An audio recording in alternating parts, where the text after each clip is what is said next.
difficile de définir précisément ce qu'est aujourd'hui un geek. Est-ce que vous savez ce que c'est qu'un geek? Oui. Un quoi? Un geek. Non, pas du tout. Un geek? Geek, un excité de l'internet là, c'est ça? Quelqu'un de chiant qui est toujours sur ses jeux vidéo. C'est un bolos avec des lunettes là comme ça, et le jeu. Un geek, c'est quelqu'un qui adore les jeux vidéo, l'informatique, qui est généralement le stéréotype, c'est le mec qui joue tout le temps, toutes ses journées à World of Warcraft, à Ion ou tous les MMORPG ou MOBA. C'est un féru d'internet.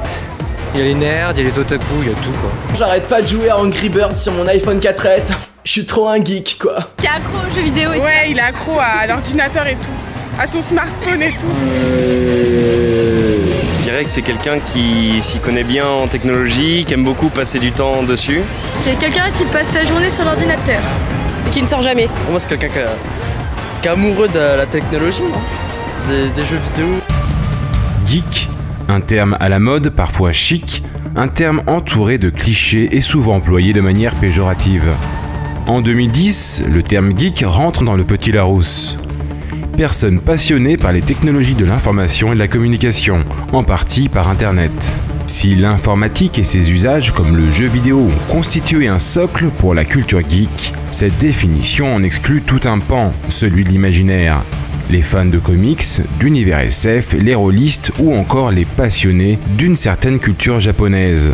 Petit retour en arrière vers les origines du mot geek. On retrouve des origines en tout cas du mot dans les origines de la langue allemande et du hollandais moyenâgeux, avec des mots comme gek, G-E-K en hollandais, qui voulait dire en gros le fou du village. Ça c'est un vocabulaire qui est très courant, qui va se rentrer maintenant dans la littérature. Shakespeare utilise des termes assez proches, choses comme ça, des poètes anglais, anglo-saxons, donc toujours Europe du Nord.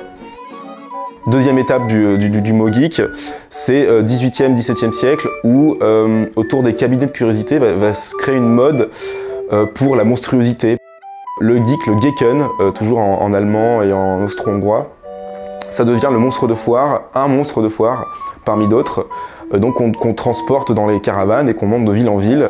Et c'était le monstre qui mangeait tout sans distinction. Et justement, cette mode-là va traverser l'Atlantique et arriver aux États-Unis. C'est là que ça va prendre encore plus d'ampleur parce que les États-Unis, c'est le pays des foires, justement. On a tous l'image de Barnum, du cirque Barnum, qui était une des plus connues, mais on retrouve aussi un petit peu de ça dans le film Elephant Man.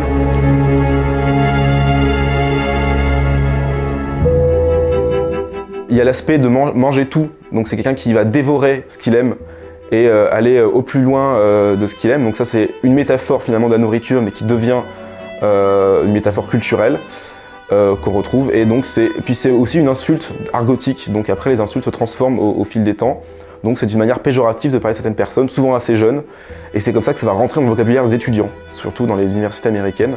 Les étudiants vont commencer à se traiter de geek entre eux, et rapidement aussi pour parler des étudiants bons élèves, souvent matheux, bons en sciences, c'est comme ça que ça va se transformer pour arriver à un peu une forme plus moderne, dans les années 50-60 aux États-Unis. Dans les années 70, on attribue à ces geeks des loisirs pratiqués par une jeunesse en marge. Jeux de rôle, SF, comics ou informatique, la culture geek naît. Une contre-culture qui s'échappe dans l'imaginaire et le virtuel, à l'opposé des combats politiques et sociaux hérités de 68. C'est une culture qui se pose totalement en opposition à nous, la contre-culture qu'on avait avant. C'est-à-dire qu'il était une culture politique, une culture fermée, où l'imaginaire était absent, où la poésie était... Il y avait de la poésie, mais c'était obligatoirement sur les murs pour mettre des slogans par rapport au social et au politique. Et justement, toute cette culture du jeu vidéo, de la science-fiction, de tout ça, c'est une génération et plusieurs générations, puisque c'est encore les nouvelles générations, qui disent « mais on en a marre de vos trucs, quoi ». Des films de la nouvelle vague où on comprend rien, mais il paraît qu'il y a des messages, on sait même pas, où on se fait chier devant.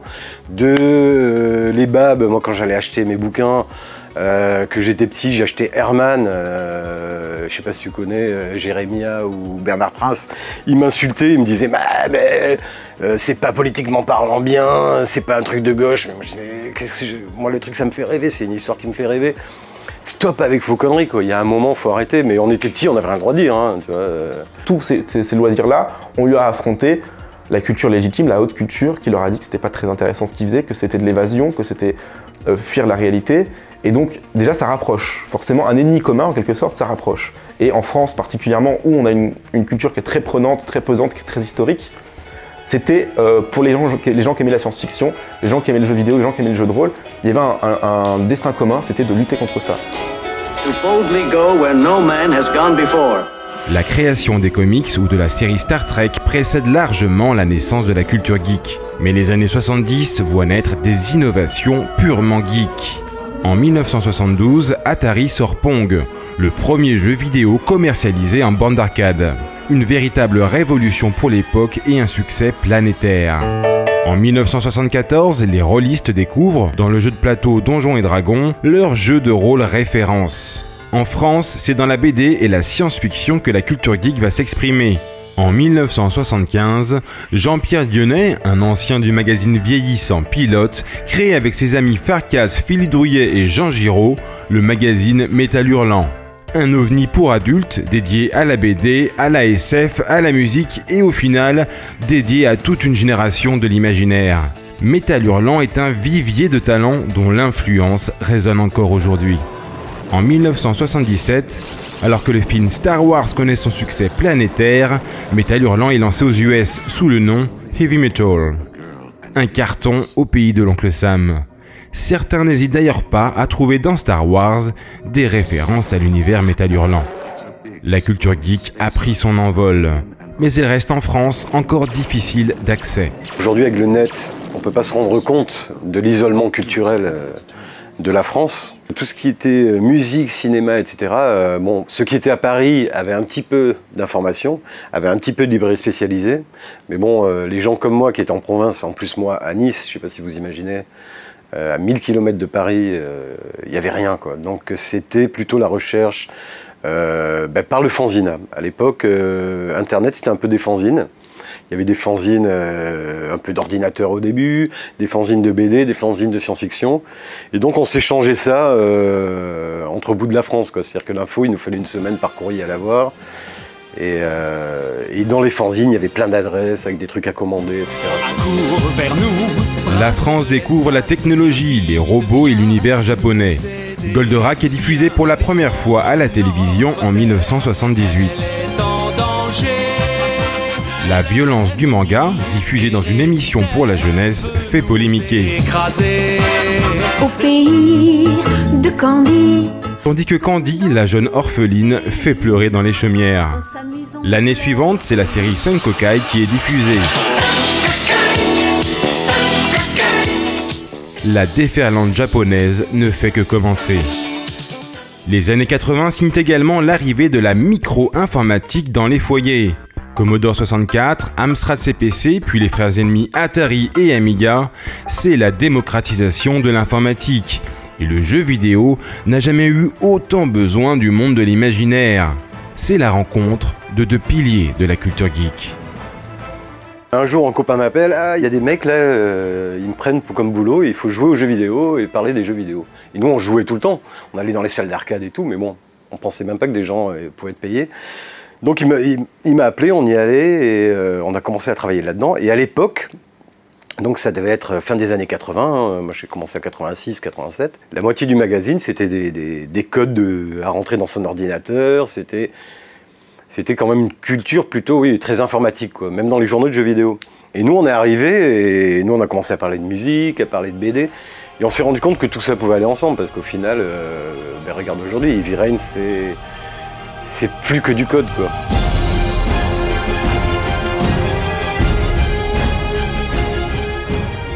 On sait très bien, on a des écrits de l'époque où que les informaticiens, les premiers informaticiens, adoraient la science-fiction, adoraient l'imaginaire, lisaient déjà Tolkien, pratiquaient le jeu de rôle, et que ça a influencé l'informatique, et qu'en retour, l'informatique a influencé ces pratiques-là, où on va commencer à mettre de la statistique dans le jeu vidéo, la statistique dans le jeu de rôle, on va de plus en plus calculer la manière dont on joue. Donc voilà, tout ça est lié, on va créer des livres dont vous êtes le héros, où tout est lié sur justement des arborescences. Donc les deux côtés, les deux pôles de la culture geek, le côté informatique, le côté fictionnel, vont se réunir sur la question de comment simuler des mondes imaginaires. Donc simuler, c'est bien par le calcul, par exemple, donc le calcul informatique, comme on simule avec les ordinateurs, la météo, etc. Et donc finalement c'est la victoire de cette génération-là, des années 60-70, dont les représentants les plus connus sont Bill Gates, Steve Jobs, des gens comme ça. Les envahisseurs, des êtres étranges venus d'une autre planète. Leur destination, la Terre. Leur but, s'y établir et en faire leur univers. À l'aube du second millénaire, la Matrice invente ce qui lui manquait, un moyen de communication à l'échelle planétaire, Internet. Une Second Life pour l'univers geek qui désormais n'a plus de limites. Le fan du comics le plus confidentiel trouve écho sur la toile. Plus besoin de se rencontrer et la temporalité a disparu. Internet archive et se nourrit au fur et à mesure des contributions.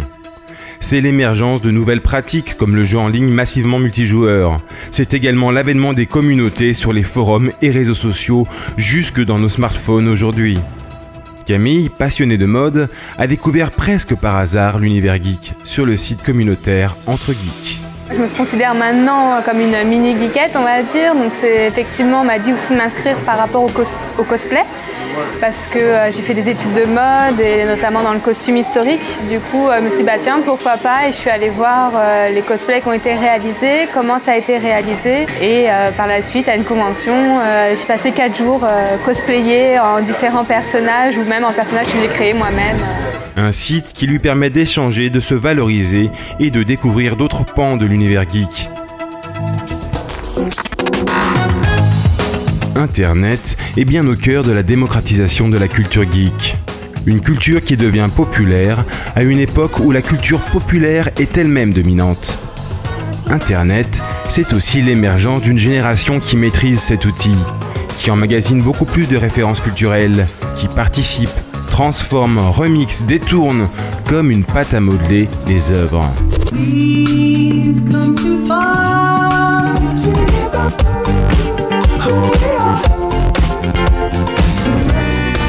Si l'on rajoute à cela la multiplication des écrans et des supports, on ne parle plus d'œuvres, mais d'univers. Pour les grands héros, pour les grands univers, pour les grandes franchises, on ne sait plus où est l'origine. Par exemple, la kryptonite ou le fait que Superman vole, c'est des éléments qui viennent de la série radio. Pas du tout du comics. Au début, dans les comics, il n'y avait pas de kryptonite et Superman, il volait pas, il sautait. Mais finalement, on ne sait plus d'où vient tel élément de Batman, tel élément de Superman, tel élément de Walking Dead. On sait qu'il y a un univers derrière et on aime se plonger dedans, quel que soit le support. Et donc ce côté, on oublie la matérialité du support quelque part pour aller uniquement vers l'univers, quel que soit son lieu. C'est quelque chose qui est très ancien et finalement, qui est assez ancien, mais qui est démocratisé vraiment aujourd'hui, qui prend de la place et qui fait qu'on n'arrive plus à saisir l'origine. Et quand on n'arrive plus à saisir, l'univers est beaucoup plus fort. Salle d'arcade, LAN party, convention, bar geek ou compétition d'e-sport, la culture geek prospère. Mais quand le grand public se revendique geek, c'est par la technologie, le smartphone, la Wii ou l'usage d'Internet. À tel point qu'on peut se demander aujourd'hui si le geek n'a pas perdu de son identité, si la culture geek n'a pas perdu ses geeks. Tout le monde utilise un téléphone, un smartphone, un ordinateur, une tablette. Donc oui, le monde a bien évolué à ce niveau-là. La notion de geek est en train de changer et je pense à titre personnel que dans une dizaine d'années, l'image qu'on peut avoir du geek aura réellement évolué. Dire que la personne qui envoie 300 SMS par jour, c'est une geek, pourquoi pas? Pourquoi pas, mais dans ce cas, tout le monde est geek. À force, c'est vrai qu'on entend geek partout, on en fait un bien de consommation, on s'en sert dans les médias pour vendre des produits autres. C'est vrai que ça casse l'image de base de l'époque des geeks. Après, voilà, je veux dire, le terme geek a évolué, donc on est là aussi pour faire prendre conscience aux personnes qu'un geek, c'est pas non plus aujourd'hui, en tout cas, un aigri, je vais pas dire ça, parce que voilà, mais une personne un peu renfermée sur lui-même. Mais justement qu'on a des passions, qu'on fait plein de choses, qu'on partage des choses et qu'on sort et que ça reste une passion qu'on peut partager sans s'enfermer. Un geek ouvert et passionné, c'est le credo en 2013 de Choose Your Boss, un site d'emploi dédié aux geeks. En réalité, il s'agit plus d'un abus de langage ou d'un retour aux sources, celle du geek ingénieur informaticien. Il est vrai que la notion de geek peut sembler restrictive, Maintenant, c'est vrai que les termes ont évolué avec la culture, surtout de l'Internet, hein, l'essor de l'Internet. C'est qu'aujourd'hui, quand on parle d'informaticien, c'est connoté sur une informatique qui est un peu traditionnelle. Et en fait, on n'a pas trouvé de terme meilleur que geek. Pour nous, les geeks, ce sont des gens qui sont passionnés dans ce qu'ils font. Une passion qui rencontre un véritable succès auprès des employeurs. Choose Your Boss, un service bien marketé qui répond à un réel besoin. Aujourd'hui, clairement, sur les annonces, un candidat geek, c'est quelqu'un de passionné. Il ne va pas forcément être intéressé par une annonce qui dit « ingénieur informatique ». Ça ne va pas lui parler. Par contre, il a besoin de savoir qu'il va pouvoir postuler à une annonce dans une start-up qui développe sur des technologies Python, Ruby on Rails, qui sont des technos rares, qui viennent des États-Unis, qui sont encore peu présentes en France, dans une équipe de 10-15 personnes pour travailler sur un projet de jeu vidéo dans tel environnement. Ça va lui parler. Et aujourd'hui, l'interface de Choose Your Boss, elle permet justement une entrée par les technos de manière très précise. Donc elle permet vraiment au candidat d'avoir une valeur ajoutée et de voir tout de suite, en tout cas l'annonce va lui parler. Il va être intéressé ou pas, mais l'annonce va lui parler. Si le geek informaticien s'y retrouve ici, tout ce qui est geek ne se vend pas. Le Geeks Festival a dû annuler sa première édition faute de succès. Mélangeant LAN party, musique électronique et technologie, la sauce geek n'a pas pris. Est-ce que vous vous sentez un petit peu geek? Non. Je suis propre. Ah non, pas du tout. Non, quand même pas. Pourquoi quand même pas? C'est une insulte un peu? Dans le sens général, je suis plutôt un nerd. Mais ouais, geek. Et fier de l'être. Non, c'est pas une insulte, mais en gros, t'as pas de vie sociale si tu restes tout le temps sur l'ordinateur. Malgré la prépondérance de la culture geek, malgré la mode geek de ces dernières années, malgré les success stories des Steve Jobs, Bill Gates, Kim Dotcom ou encore Mark Zuckerberg, malgré l'image fantasmée du geek ou du hacker maître du monde à travers les films hollywoodiens, le terme geek reste, aux yeux d'un large public, soit une insulte, soit le cliché du joueur autiste, du technophile ou de l'ingénieur informaticien. Une sorte de retour aux sources. Sunshine.